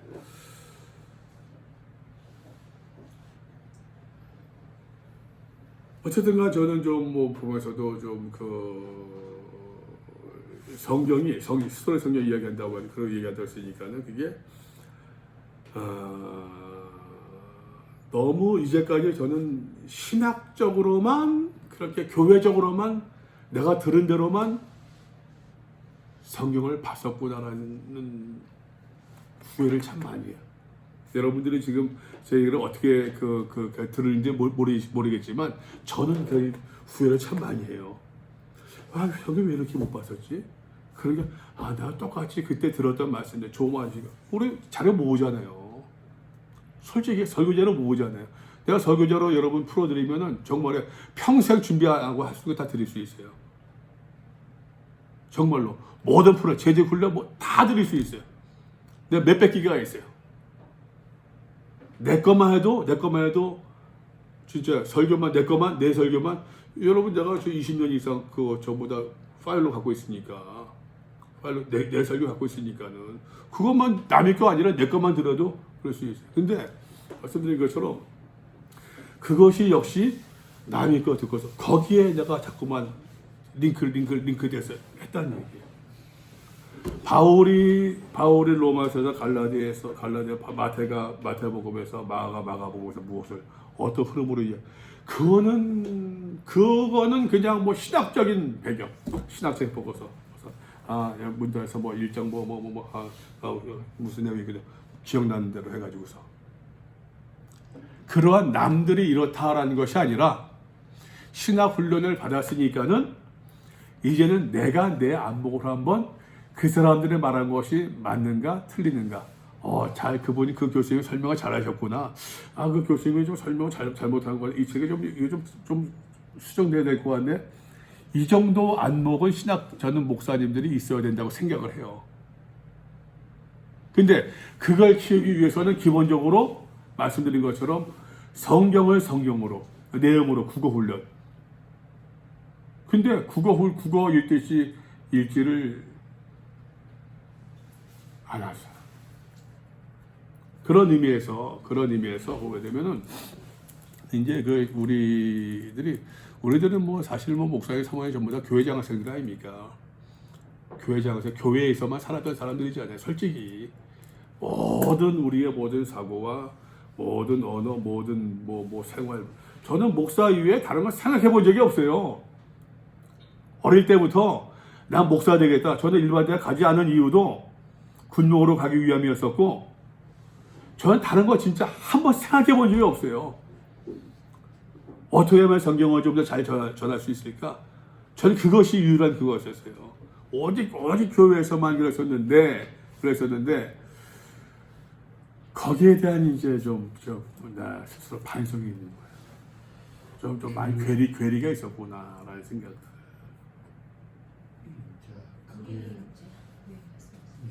제가 아까 전에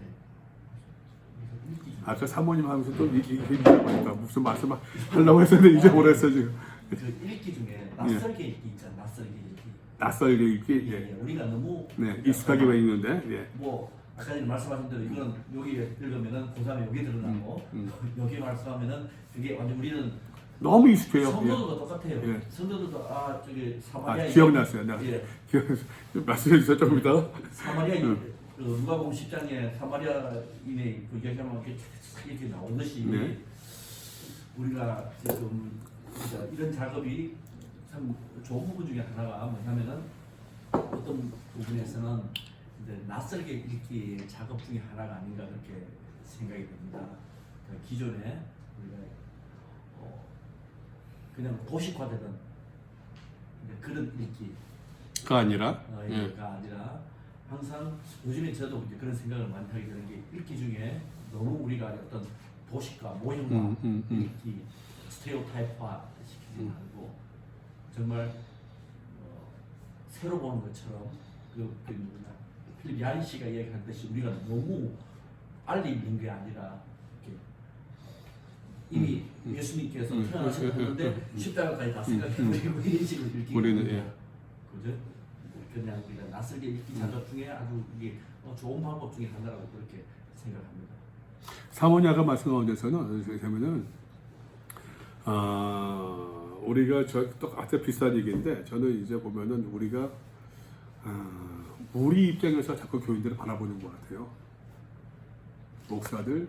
저는 이제 신학하기도 전에 네. 목사님이 늦게 직장 다닌다 했잖아요. 제사 아니 그것뿐만 아니라 아까 말씀드린 것처럼 교회 장학생들이니까 우리는 교회 장학생들이니까 교회에서 우리는 그래도 어쨌든 간에 목사로서 그 목사가 되겠다, 내가 사모가 되겠다, 혹은 또 이제 남편이 목사가 되는 것도 동의하고 하는 그런 모든 과정에서는 어떠한 기본적인 그게 있잖아요. 기본적인 그게 캐파시티가 있잖아요. 그게 있는데 그렇지만 이제 그 일반 교인들은 이제 그 교회처럼 사실 목회가 저는 힘든 게 저는 그 교회가 스펙타클이 너무 크다고 생각해요.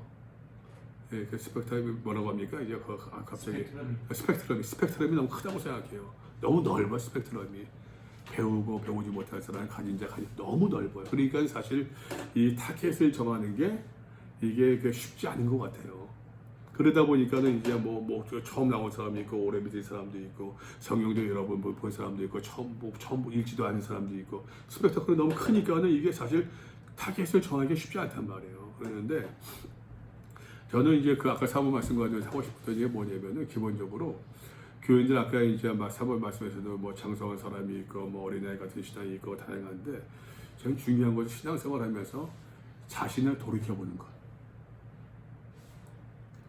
자신을 돌이켜보는 어떠한 그런 모습들, 예수 안에서, 그리스도 안에서 내 자신, 저는 일반 종교에게 있어서 가장 중요한 일반 종교학적으로 제일 중요한 게 성찰이라고 생각해요. 성찰.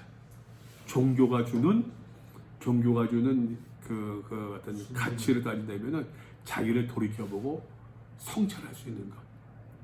우리는 기독교에서는 말씀을 통해서 그리스도의 눈으로서 내 자신을 조명하고 거기에서 이제 회개도 나올 수 있는 것이고 이제 그럴 수 있다고 생각을 하는데 근데 성찰하는 신앙들, 돌이켜보는 신앙들 한 걸음 더 나간다고 한다면은 돌이켜보는 가운데서 내가 어느 자리에 있느냐, 자기를 어떻게 인식하느냐. 이거 좀 로마서로 말하면요, 여러분 로마 7장에서 얘기하게 되면은 사도 바울은 계속해서 자기 인식을 고백해요. 신음하고 있는, 갈등하고 있는. 이게 저는 굉장히, 근데 우리 수준에서의 어떠한 성찰을 이야기한다? 그러면 내가 목회 못하지. 온 교인들이 다 내 수준에서 성찰한다 목회를 못하지. 저는 목회 현장이라기보다는 전도자 입장으로 전도자 입장에서? 계속해서 전도를 해왔는데 양상들이 이제 부류가 되는 거예요. 어떻게? 양상들이. 예. 그러니까 그 맥락 속에서 온 게 예수를 정말 만난 사람은 변하더라고요. 죄 고백도 나오고 전 목사님 못 들어보셨다 그러는데 제 앞에서 죄 고백을 하더라고요. 정말 꼬꾸라지더라고요. 저는 이제 제가 저기가 아니라 자기가 할 데가 없으니까 이거를 해야 되겠으니까 한 거예요. 근데 삶이 바뀌어 뒤집어 버리더라고요. 그러니까 결국은 뭘 저는 계속 고민을 하냐면은 정말로 참 예수를 만난 사람, 교회에 인원이 많고 그거를 떠나서 주님이 모든 사람을 사랑하신 만인권은 저는 찬성을 안 해, 그거는 동의를 안 합니다. 그런데 정말 중요한 건 주님의 마음은 그렇지만 정말 주님이 애타는 마음으로 그런데도 불구하고 주님을 만난 사람은 저는 점점 죄송하지만 조금 이렇게 더 가봐야 알 수도 있겠지만 지금까지 지나온 현장에서 느끼는 건 뭐냐면 점점 느껴지는 게 적다예요. 적다고요? 적다. 적어진다? 아니 적어진다가 아니라 적다? 왜 가짜와 진짜 배기를 알곡과 축정이를 얘기하셨을까가 결국은 예수를 우리는 분별을 할 수 없으니까 그냥 끝까지 가겠지만 그냥 이렇게 임상적으로 느껴지는 거는 예수를 참으로 만난 사람은 인생이 바뀌고 중간에 넘어지고 이렇게 죄와 싸우는 현장이 있긴 하지만 그게 다시 그 바울이 갈라디아서 말씀 이제 뒤에서 이제 배경을 이제 좀 나중에 말씀해 주시면 감사하겠지만 여기 보면은 바울도 이상히 여기는 게 너희가 어떻게 속히 떠나서 다른 복음을 쫓아가느냐 이런 표현이 나오잖아요. 저는 그 전체 덕을 떠나서 저는 이상했어요. 그런 부분 정말 어떻게 예수를 만났다는데 이상한 거예요. 이상한 거예요. 굉장히 이상하게 느껴지는 거예요. 그런 부분이 말씀을 그리고 저 같은 경우에 고등학교 1학년 때 그 전임 목사님이 국어 선생님이셨어요. 김희철 목사님을 전문교회 다니면서 그 굉장히 임팩트가 있었는 게 국어 읽기를 얘기하셨어요. 처음부터.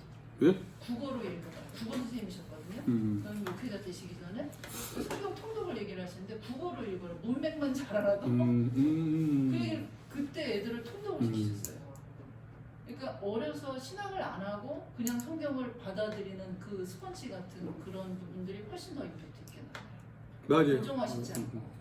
그리고 그 안에서 성령께서 조명해 주셔서 깨닫는 바를 혼자만 갖고 있다가 남편이 신학을 하니까 신학책을 보기도 하고 물어보기도 하고 신학교에 들어가서 또 보다 보니까 이게 성경에 과연 가는지 안 가는지가 오히려 지금은 사실 감사해요. 그런데 정말 신학을 했건 안 했건 떠나서 정말 이상하고 궁금한 거는 그거예요.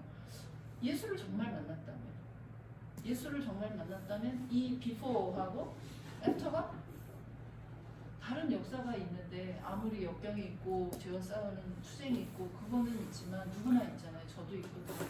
아무리 현장에 있는 사람들인데 이상한 거예요. 교회 안에. 저는 그 우리 교회 청년들이 이제 다 청년들이니까 하면서도 이제 지난주에 그런 얘기가 있었어요. 뭐 하면서 가끔 이제 교회 얘기를 하거든요. 교회 얘기를 이제 다 이제 뭐 목사님 자녀들도 있고 뭐 많이 그러니까는 얘기를 하던데 여러분들은 나중에 제 바람입니다. 바람도 여기서 이제 뭐 어떻게 될지 모르겠습니다만 이 아이들이 이제 뭐 학교 졸업하면 다 떠나니까 우리 한 2년 자꾸 체인지 된단 말이야. 우리 딸이 어저께 내려서도 다 바뀌었다는 거야.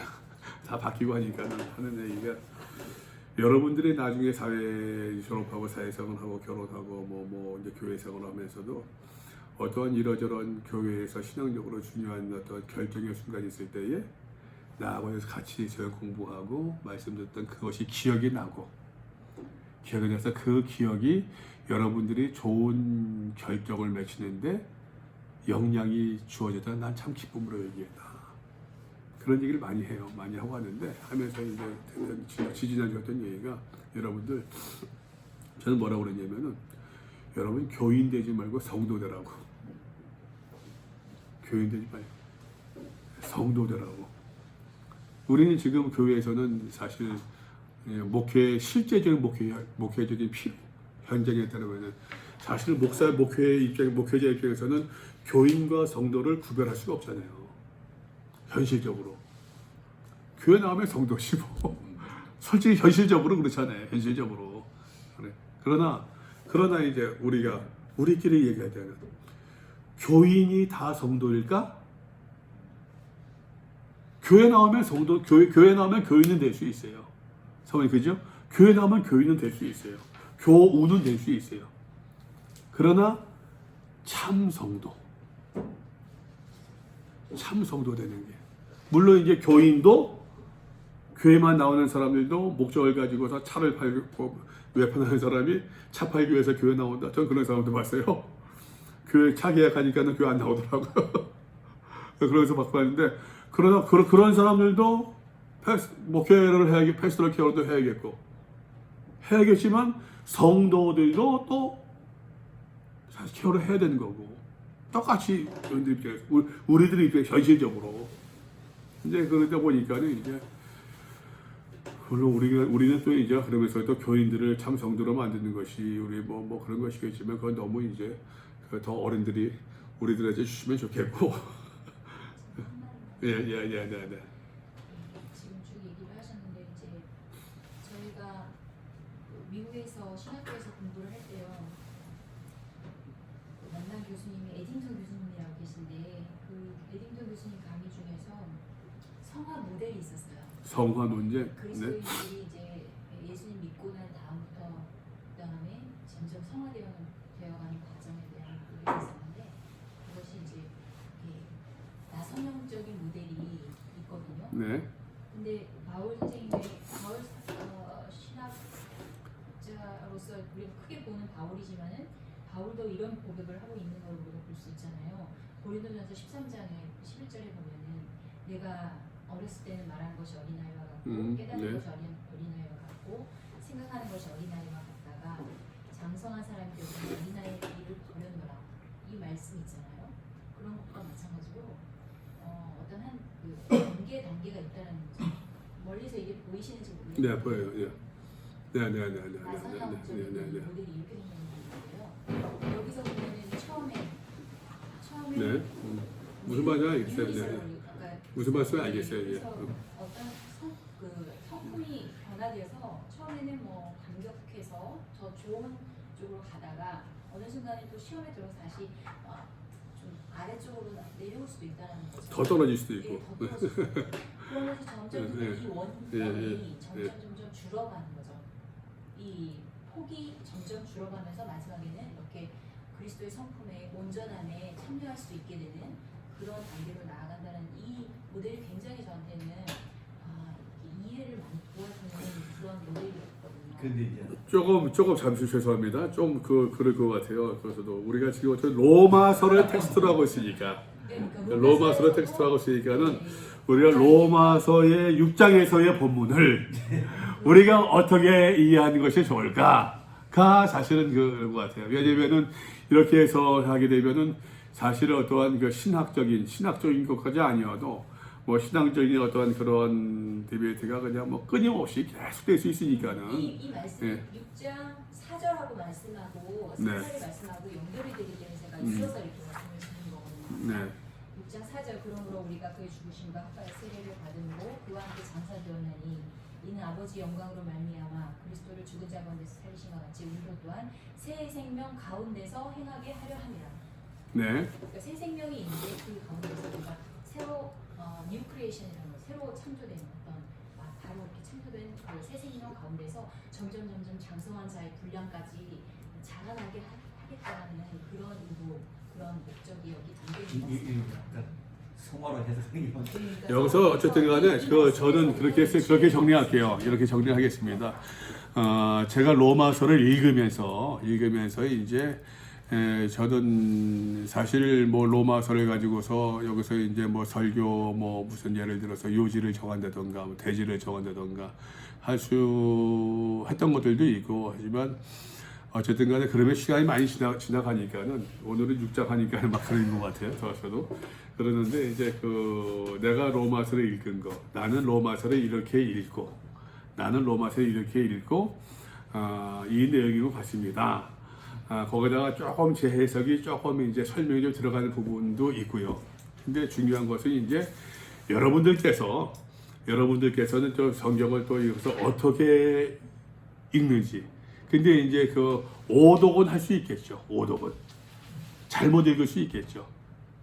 그러다 이제 제가 읽는 것들이 좀 잘못된 것 같다. 그런 경우들은 이제 같이 신학 공부하고 목회하신 분들이니까 좀 얘기하게 되면 같이 좀 튜닝을 좀 고쳐 나가고 그러면서도 제가 이제 읽는 것들이 이제 도움이 됐으면 좋겠고 이렇게 읽는 방법들이 도움이 됐으면 좋겠고 그 다음에 그것을 해석하는 부분들은 내용 파악이 아니라 해석하는 부분. 저는 이제 그러니까는 여기서 뭐 어떤 좀 뭐 설명을 해서 좀 합니다만 해석하는 부분들은 또 이제 여러분들 해석하세요. 그러셔야지 뭐. 우선 소위 말해서 우리 귀납법적 경우에서 보면은 네. 관찰, 해석, 적용 이렇게 네, 크게 네. 나눌 때 관찰을 우리는 포커스로 네. 시작하잖아요. 읽기에. 네. 이게 포커스입니다. 근데 이제 아무래도 또 이제 성경을 얘기하다 보니까는 제가 자제를 많이 합니다만 뭐 해석까지는 그렇고 해석까지는 한 주변이 되지 못하고 저는 요 말씀 이렇게 설명 정도 그 정도는 좀 하고 있는 것이고 이병 목사님 하실 말씀 마지막으로 썼습니다. 최 목사님 먼 길 가셔야 되는데 그래서 오늘 사실 7장까지 좀 보려고 그랬었는데 고민되네 이거. 그래서도 적어도 7장, 8장 제가 볼 때는 11장까지는 봐야 되는데 12장부터는 이제 그 적용적인 부분이니까 그거는 뭐 이제 볼 수 있고 저는 제 경험이요. 제 생각에서는 로마서가 사실 어렵잖아요. 어려운 내용들인데 이 내용들을 같이 이게 보면서 한다고 되면은 다른 서신들은 신약 다른 서신들은 쉽게 볼 수 있지 않을까 라고 생각을 합니다. 생각하고 마칠까요? 한참 가셔야 되는데 죄송합니다. 제가 기도하고 마치겠습니다.